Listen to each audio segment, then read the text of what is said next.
Hello and welcome to my first podcast episode. I am Jamie Hudson and today we will be talking about the historic video game Assassin's Creed 3 and why this time period is so important to talk about. Today I'll be joined by a good friend of mine who I've known for a very long time and who I've studied history with and is a fellow film buff just like me. His name is Sebastian and we will be calling him in a second to discuss this topic.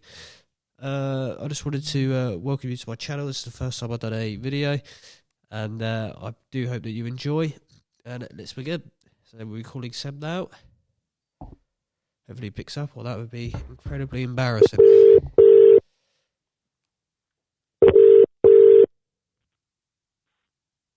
Hello Sebastian. Hello. How's it going? Good, thank you. Oh bloody hell, who's that? That's something in my background. I'll stop it now, don't worry. Well, thank you for joining me on my podcast today. Absolutely no problem. And you're fully aware of what we'll be talking about? Exactly. I'm very excited to talk about Ubisoft's Assassin's Creed and what the product means in relation to the industry, the influence it had. And you know it, mate, because me and you played this game for a very long time, haven't we? We have, and I think it's kind of formed a fundamental part of our past, our youth. Oh, definitely. I think looking back, absolutely, I think what we remember as children is playing these games that kind of broaden our horizons and, create these worlds that obviously we never lived in. Well, these time periods that we never lived in, and we get to explore them through these games. Exactly, and we are allowed to see the perspectives of what an individual, how they would live in such different time periods with different, and how the political context affects that, the situation there. Yeah, well, in the context of Assassin's Creed is it takes, historic periods and kind of mixes them in with this fiction, the Assassins and the Templars, and kind of mixes them in with, the political ideas that are going on at the time, because this is quite an important time period. I think this is the age of enlightenment, where countries and people are starting to develop their own ideas. Revolutions are happening all across the world. I think it's a fundamental part of history, and I think it's important that the franchise covered this time period. Exactly, and it covered it in quite it was achieved through quite nuanced way. As you see, the Templars were the established antagonists of the series, and we see that through their actions, their methods to gain power. But in Assassin's Creed 3, I think it very smartly, it gives it on a platter to you. They're not entirely bad. What they actually want to achieve is moral. It's a moral thing to do. Yeah, no, I get However, of course, that conflicts with the ideology of the assassins, especially Connor, who was very much a fundamental part of the context, as of course he was a Native American, and that was very much the main source of interest, both the Templars and the British. And of course, he's kind of rooted between the conflict, and he's trying so hard to do what's right by his people. Yeah, and you're totally right there. I think this game does give us two different perspectives. I think previously in games it's always been, with the ACIII collection, I love it, but I definitely think that the Templars are the bad guys, definitely in that. The Borgias, horrible people, and that's known in history. And the Assassins are definitely seen as the people who deliver freedom to the people, these Italian states. But I think in this game we kind of we get two different perspectives. I think especially when we obviously start the game as ACIII as well, we kind of see that induction into the Templar Order. We see it's quite similar to the Assassins in that regard, isn't it? The induction and the kind of what they stand, what they believe in. It's not evil, is it? It's what I mean. It's just what they think is right. Exactly, and that's the interest, right? The allure. None of these two sides are completely right. None of them are wrong. None of them is more evil than the other. It's just the methods they seek to gain power are different. Yeah, and I think the Assassins. I think especially in this time period, they're seen as quite weak, and I think if you've played Assassin's Creed Rogue, you can see that the assassins are actually they're led on to be quite bad, for what they've done in that game. If you remember Yeah. that game. Exactly. The Colonial Brotherhood is presented as a kind of the antithesis of what the assassins are meant to be. Yeah. The assassins are meant to be the heralds of liberty. They're trying to free the world, but in the end, what Rogue presents is the assassins are also after something. They've got their own agenda, Yeah. whether that's political or social, and it's the Templars, or let's say specifically Shay, who takes arguments with that, and he eventually breaks all ties to the Brotherhood. Yeah, and then he joins the Templars, who he believes are doing the right thing morally. Exactly. So I think morality is a huge part in both games, because morality is never presented as fully light. Like, there's a grey area. Yeah. We see that through the character of Haytham, or even Connor. Haytham kills innocent people because either they've done some wrong, or they obstruct what he's trying to achieve. Whereas Connor, yes, he's trying to do right by his people, but he's also clouded by a sense of anger. Well, he judges others based on their allegiance and their motives. Yeah, and that's where we see he's a bit reckless throughout the game, especially when he first meets up with his father. Obviously, he's got a lot of hard feelings there. But what I find interesting about that is that all his anger is directed at Charles Lee because he believes that he is the one who burnt his village. But we find out at the end of the game that the people who Connor has aligned himself with, George Washington and this new American Free State, are actually the ones who burnt his native village and killed his mother. Yeah, exactly. And it's interesting when, Connor seeks to identify himself with the democratic ideal, but on the other hand, we see in a crucial moment between Haytham, Haytham's monologue actually rather, when he says, I've kind of heard the Constitutional Congress shout and stamp all in the name of liberty, but it's all just noise. It kind of shows that Haytham's deeply aggrieved at what the revolution stands for. Yeah. And that even says that Washington has his own ego. Just like Charles Lee, but Charles Lee perhaps presents the more practical methods of, achieving power, achieving what's right for the American nation. Yeah. I think that's so clear throughout the game. And I think that's why I enjoy this game so much, because, like I said, we do get these two different perspectives. And another thing I noticed at the end when you complete Assassin's Creed 3 is Connor's kind of looking around him in Boston, and he kind of sees, that there's still, there's still slaves being sold. There's still people getting hurt in the streets. There's still people that aren't happy with the new American state, because obviously there were still British loyalists, and not everyone's being treated fairly. So,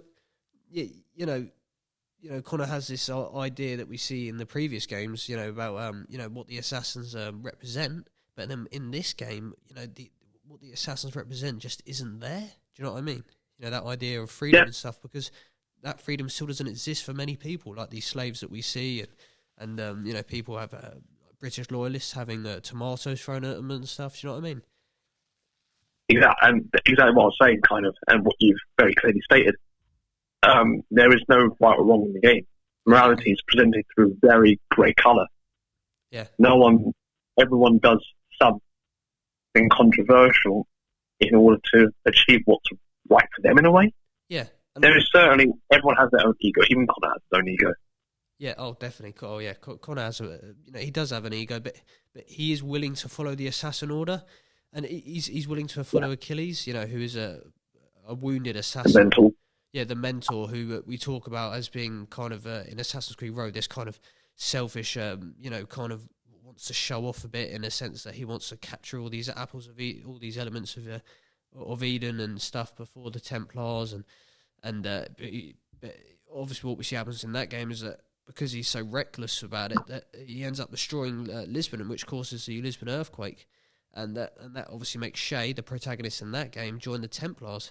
So yeah, obviously we keep going back to this idea of the assassins not always being right, and I think for me that's what I enjoy most about this game. It's just the idea that we're kind of given these two different perspectives, and I think that's what makes the game so great. Obviously, when the game first came out, it didn't receive such good recognition because it was a massive like drift away from what we've seen in different previous Assassin's Creed games that were kind of set, Renaissance, late medieval, early medieval, with Assassin's Creed 1. And I think the franchise took a massive turn, but I think it took a good turn. Do you agree? Yeah, absolutely. I think what ACIII helps to understand is the complexity of characters, and especially because no other game in the franchise had done it, it did present both sides as the morally good. Yeah. And it's quite important if we choose to analyse Connor's character, the guy who was killed in the forest, because he loses hope, if you remember. Yeah, of course. And that's interesting because that example is when, what someone fears when that sense of authority is stripped away. There is no connection between that of the individual and that of the higher authority. He was afraid. He lost all hope. But I think that's deeply important. And you couldn't have put that any better. You could not have put that any better, honestly. But yeah, I think what's significant about this game is that the little details that they leave in to kind of show, it's how do I put this? It's kind of like just to show that that equality still doesn't exist even once you complete the game and you think that you've achieved assassin supremacy and everyone's free and everything like that. And that's when you're crossing on the frontier between going to New York or Boston to the homestead, obviously where you live, and that's you're always wanted. You're always if you're seen on the frontier by British or even, this is the thing, because obviously when the country exchanges hands to the American revolutionaries, even when the American revolutionary people are obviously in charge, they will shoot you on sight if they see you on the frontier. So it's like no Native Americans on the frontier, because obviously Connor is a Native American. And I really find that really interesting. That's a nice little detail from Ubisoft. Yeah. And let me ask you a question. Do you think the Native Americans have any predetermined sense of destiny, or as the game presents, were they always meant to become manipulated or drawn into the political context and forced to choose a side?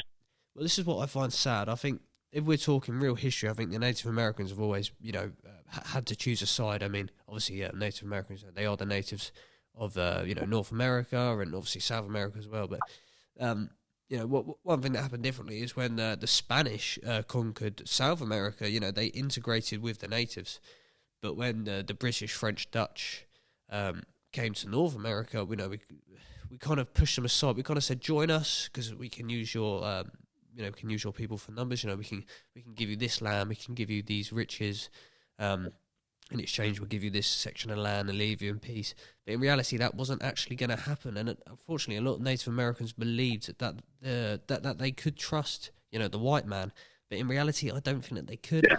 And I think that in this game, they're all living peacefully. The Native Americans are living peacefully, and suddenly, these colonialists come along and their village is burnt down, but we find out at the end of the game it's actually George Washington who did it. So British or American, there isn't this love for Native Americans that we see in the game, and I think it's quite sad because a lot of Native Americans, you do missions where you actually have to kill Native Americans as Connor, which is quite sad because obviously they're his own people, but they've been it's been put in their head that the Americans or the British, whoever's manipulating these Native Americans, are bad, and I think that's quite sad to see. But I think it's good that is included in the game.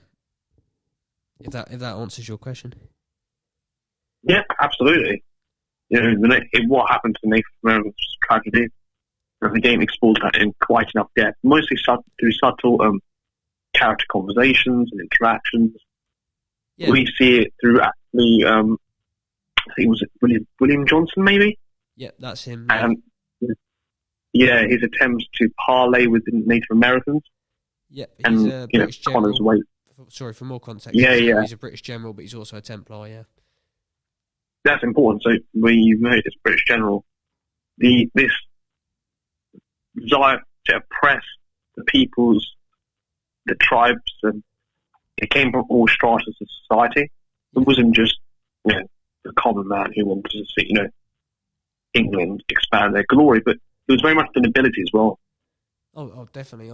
I agree, and I obviously I said I look for little details, and one that I find is as I'm strolling along the frontier, as Connor, gliding through, because he's moving very fast, obviously, isn't he? He's very fast, but I always see one Native American just strolling along the pathway alone, and I find that quite sad. Because if you go back to this native camp where Connor lived with his family, and where his mother unfortunately died, and where the apple of Eden is first buried, it's quite sad because there's no one left there, and to find a Native American after completing the game, it is quite hard. It is difficult. There's one I found dead, where this kind of treasure chest, this trinket is hidden.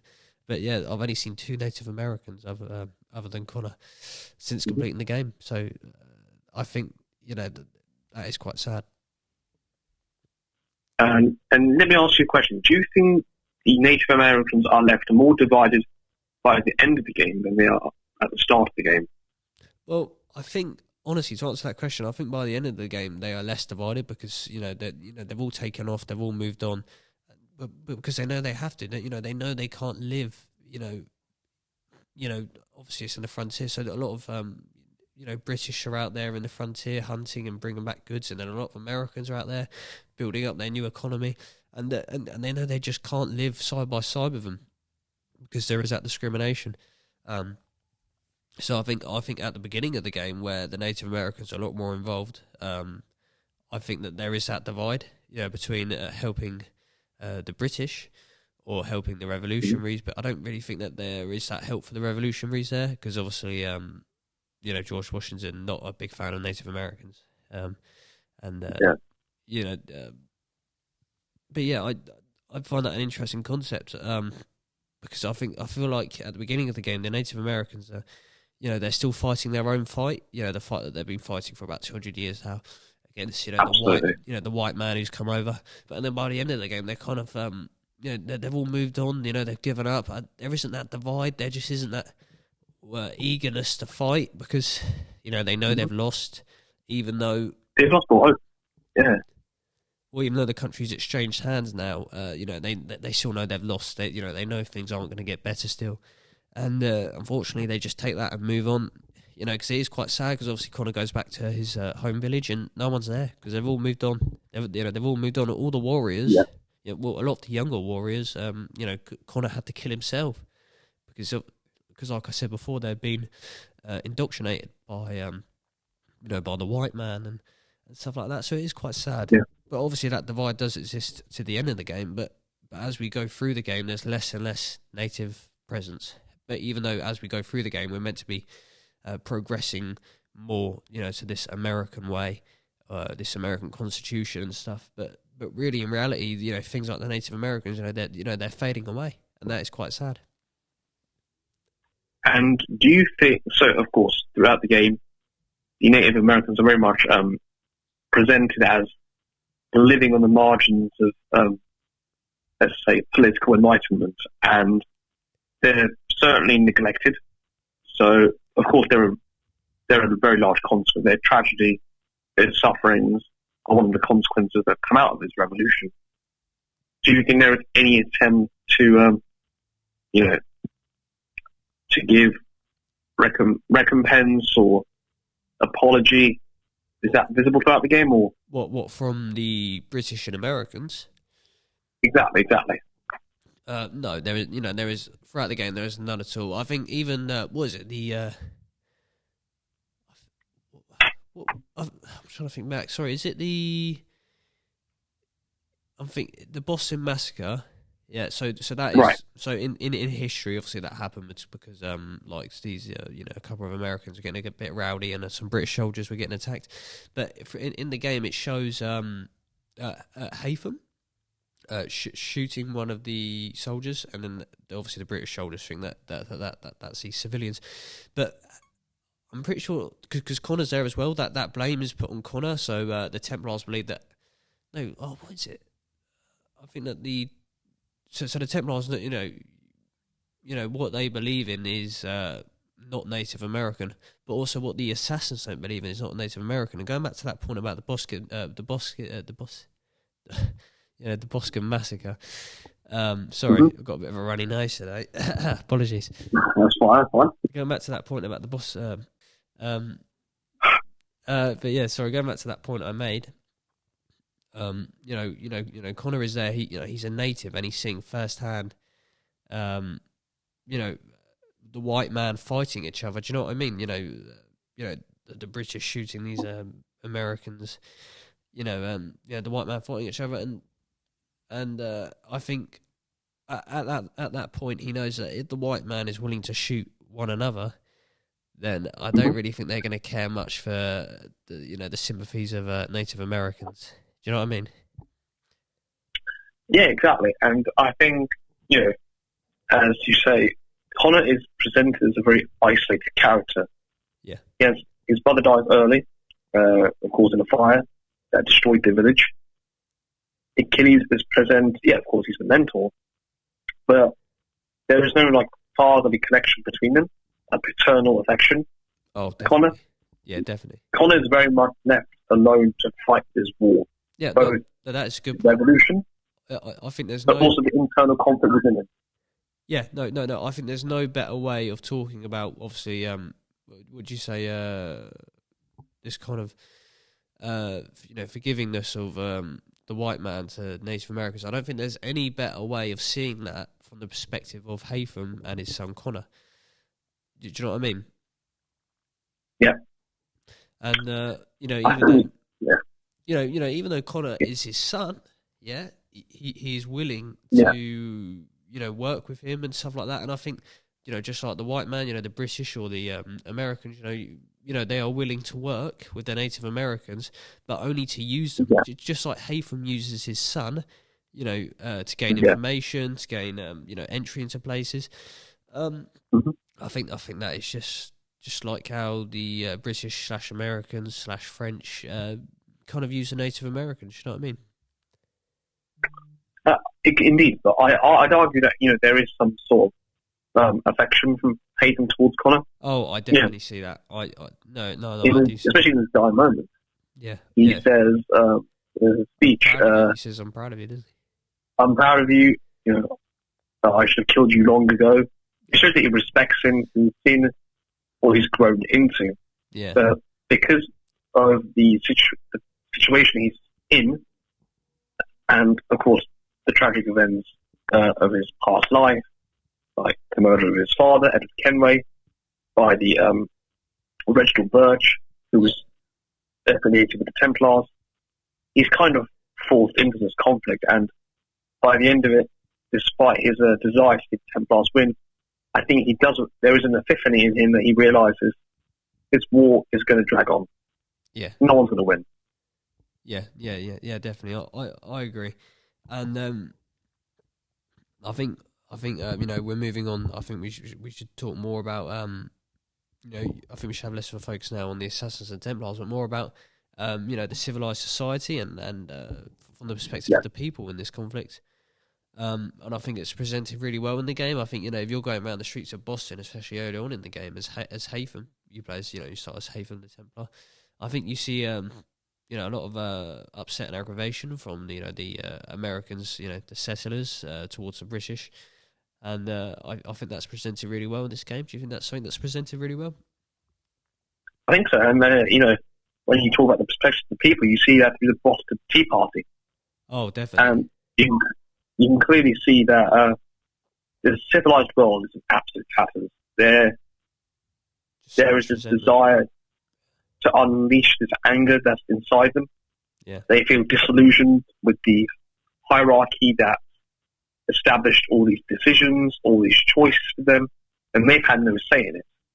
Yeah. So of course, this leads up to some tension and angst that grows inside them. Yeah. And eventually, they're not fighting for either side, but they're fighting for themselves. Yeah, definitely. Because this is one of my favourite historic periods, so I absolutely love it, and I know that you do as well. And I think it's brilliant that we have this game to kind of tell that to tell that story from a certain perspective. Obviously, what I find significant about this time period is that it's this idea about I think that the American colony, the American settlers, I think they could have remained British. But I think London was very, very harsh on the 13 colonies. Would you agree with that? Exactly. I think it comes on this idea of crown policy, this imperialist expansion, and it's tragic. It results when you kind of see the Constitutional Congress as acting as the antithesis of this colonialist struggle. Yeah, well, they start out as messengers, kind of this communication between London and right. These higher up American people, who were British loyalists before. I mean, George Washington himself was a British general who quite significantly actually began the French Indian War. That was the first battle that took place in this conflict. But yeah, going back on that, but obviously, London just wasn't having it. They did underestimate the Americans, and I think that they were winning the war, to be quite frank, until obviously the intervention of the French and the Spanish. But obviously, all these taxes and stuff, they did come from the 7 Years' War, the conflict that took place, 10, 15 years prior, and I think that's quite interesting to me. How harsh the British were on the Americans in terms of taxing and I guess treatment in government, because they didn't have any seats in London, and they're kind of just left out. And I think that the game really does show this quite well. You're quite involved with the Continental Congress, and I find that really interesting. To be quite frank with you, that you get to hang out with Benjamin Franklin and George Washington and all these significant historic figures. James Madison. I think it's really interesting. And to what extent would you argue that the kingdoms of Spain, France, Vermont Republic, and the Dutch Republic played in the offensive against the British? Sorry, mate. Do you think you can repeat that? Absolutely. To what extent do you think? How effective was the involvement of the Dutch Republic, Vermont Republic, Kingdom of France and Spain in the war effort? Oh, it was so significant. I think because the conflicts, so pretty much when the French and Spanish intervened, the British were worried that their Indian territories would be affected by the French, because French also had a lot of interest in the Indian Ocean. So what the British did is they withdrew a lot of troops from the American colonies and moved them to the Indian Ocean, in the Indian outpost, because obviously there was a lot of trade coming from there, and a lot of British ships were being bombarded and by French, Spanish, and the Dutch, obviously, like you said, and I do find this very interesting, because even the British had to involve their sister nation, the Kingdom of Hangover, and get troops from there and troops from Bavaria, and it was just a very costly war. We had to cut a lot of spending, and that's quite difficult to do in war. I think the only thing about this game that I would say I would like to have seen was more of a narrative from the British side, because obviously we get more of a narrative from the Templar side. We get this narrative from the Assassin side, and we get this idea about America. I would also have liked early on in the game to see Haytham more involved with with the British, because obviously he quite is, but he's also just going around killing a lot of British troops. But I would have liked to have seen him involved in some of the early conversations and conflicts, and I think that would have been quite interesting. But I think the British idea is shown pretty well throughout the game. But I think because obviously what the Templars stand for is what the British stand for, at that moment in time. But I think what I like to see is an expansion DLC where we're kind of taken, to this perspective of maybe a Templar who's a bit higher up than Haven. Do you know what I mean? What's the like before Haven becomes Grand Master of the Colonials? I think Right. Obviously the Templars have a lot of branches. I'm thinking, possibly a branch out in India. I think I would have liked Right, to. yeah. No, but this idea, I know it sounds a bit confusing, but I would have liked to have seen the communication between the Colonial Templars and possibly these Templars in the Indian Ocean, and how they communicate their ideas, and how they're talking about how we can get more troops over here or more troops over there, how we can involve other countries to help us out. How can we manipulate these governments and do this and do that? Do you know what I mean? I think that'd be a Right, yeah. cool DLC, because I think this is a really interesting time period. I think it is really, really interesting.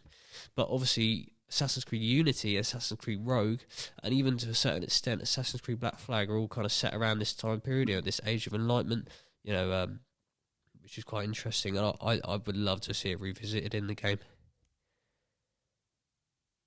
What about yourself? Exactly, and especially Black Flag, because Black Flag very much, we see these notions of revolution arising in the game. We have Nassau and Edward, and the pirates fell witness to this global political transformation, trying to help those on the islands. And again, it plays into the idea that Britain was expanding to the Caribbean. It was mainly interested in the produce of rum. Oh, and we all have a bit of rum, don't we? Yeah, well, why not? But what my point is really, it very much, Black Flag does kind of stand for the same message that was produced and represented in ACIII. Oh, definitely. Edward is very much fighting his own revolution as well. Yeah. He's trying to change, and you see that in a really important scene when he's standing at Adewale, and he says, "For many years I've been running around chasing riches, not giving a tinker's curse to those that I've heard. But when I look at the course I've run, there's not a man or woman I love left standing beside me." And that's, you can easily attribute that to Connor as well. He's gone through so much, made choices, whether they were right or wrong, but they've resulted in emotional angst and outrage. Yeah. I think this is why it's important that Assassin's Creed 3 was actually made before these other games that were set around the time period, even if they were set before. Do you know what I mean? The reason I say this is because of Assassin's Creed 3 that we get this kind of prequel in a way to Connor's granddad, Edward, and the building blocks that lead up to Assassin's Creed 3. And I think that Rogue obviously is a good expansion on that Templar colonial perspective. I think that's really good and really important. And I think that Unity is a really fun game in general. I think it's one of the best and most underrated in the series. How that conflict for the American colonies kind of backfires over to France, and France is obviously in a lot of debt, and there's a lot of upset, and they even have their own revolution. And that's quite interesting, because Europe at that time did not like revolutions, they did not like republics, they did not like people who were not born into authority to have authority. And I think that's quite interesting, because the French are obviously a kingdom, and they help out the Americans get their democracy, and then that ends up backfiring on them. And I always find that quite amusing. But I think we need to establish a very important point of divergence between the French Revolution and the American Revolution. The French Revolution was much more violent, arguably. Definitely. The Revolution, they pushed and pushed. There was political agenda in the French Revolution, and kind of Napoleon comes into this, and he kind of smooths over the rough edges, but through his own ascendancy to power, that chaos still exists, and the people are still very much left in the same position. Yeah, I think this is a really, I do love this time period. I know I've said it before, but I do love this time period, and I think that's why Assassin's Creed 3 is one of my favourite Assassin's Creed games, and and Unity. So going back to that, this is, France. There's always been a lot of tension there because, there is this separation between the upper class and the lower class, and basically you would get a job, or you would get education based off who your family is. So if you were poor, you had no chance. If you had the knowledge, but you were poor, you had no chance. Do you know what I mean? And I think that's quite interesting because that's where the French Revolution comes in. And obviously we see this change. Right. Each person was attributed to his own social class. Yeah. And those who were not born to nobility or rank were ultimately kind of neglected. Yeah. And kind of encouraged to find their own way, search their own opportunity. I think that's quite interesting because obviously Napoleon becomes emperor, but he is from Corsica, a small island brought by the French, in 1763, I believe it was, and and he has his rise to fame, and that is partly because of the French Revolution that allowed him to do that. But and then do we believe that the French Revolution exists because of the American Revolution? No, because that tension always existed. But I'm just saying, I think that the French obviously helping out with the American Revolution. We kind of see these ideas of democracy come through. I think a lot of that, footprinted. What we see in the American Revolution about congresses and different representation all across the country coming together. But obviously, the French Revolution was very nasty, and the First Republic, was not very successful. Let's be honest. I think exactly as you said, the American Revolutionary War does, it provides the basis for which the French Revolution can exact its own ideas. Yeah. And you could argue that some of its original, or the ideas that exist within, that spurred on the American Revolution, were somewhat manipulated during that of the French one. Yeah. Yeah. I do just love this time period. I think it is incredible. I mean, what about yourself? Is this a preferred time period? It's fascinating because we live in a time where mostly, we're ruled by democracy. The democratic ideal is quite, prevalent, is predominant to our society. And these great revolutions that happened some 100 years ago, they form our, attentiveness to what happened in the past, how it shaped our cultural identity. Definitely. In the modern day and age. Well, I think... Sorry to interrupt you. Please. Especially in our country, Britain, and before that, the Kingdom of England, Scotland. This idea of democracy is always, it's always lived alongside the Constitution. The monarchy, and obviously from the signing of the Magna Carta, or just significant time periods like that, War of the Roses, or William of Orange, kind of passing over a significant amount of power to Parliament. I think that in this country, I think that's something that we've always done well, that balance between democracy and the right to rule. Do you know what I mean? Right, yeah, absolutely. And I think with the American Revolution, a lot of their democratic ideas are obviously British, because a lot of them were British, British or Irish. You know what I mean? Exactly, and it shows how global this. I think it shows the domino effect. A domino effect, definitely. Yeah. It shows how global this push for democratic progress was as well. But I find that quite funny because we always wanted that balance of power in Europe by maintaining monarchies, even though we ourselves we were a constitutional monarchy, but we were all for that full monarchy in Europe. Just that one person in charge, because I guess it made life a bit easier for us. Right. I mean, I think monarchy represents something quite important to us all, whether we agree with it or not. Is this very much it forms the national cultural identity, Definitely. and the monarchy's been around for ages, so it's very much embedded in our culture. Definitely. I think that's very important that we understand that, Oh, definitely. and its effects on the attitudes. Yeah. Well, I think if you look around the world today, most democracies do exist, and their constitutions are formed because of ideas, that have come from this country. Yeah, and absolutely.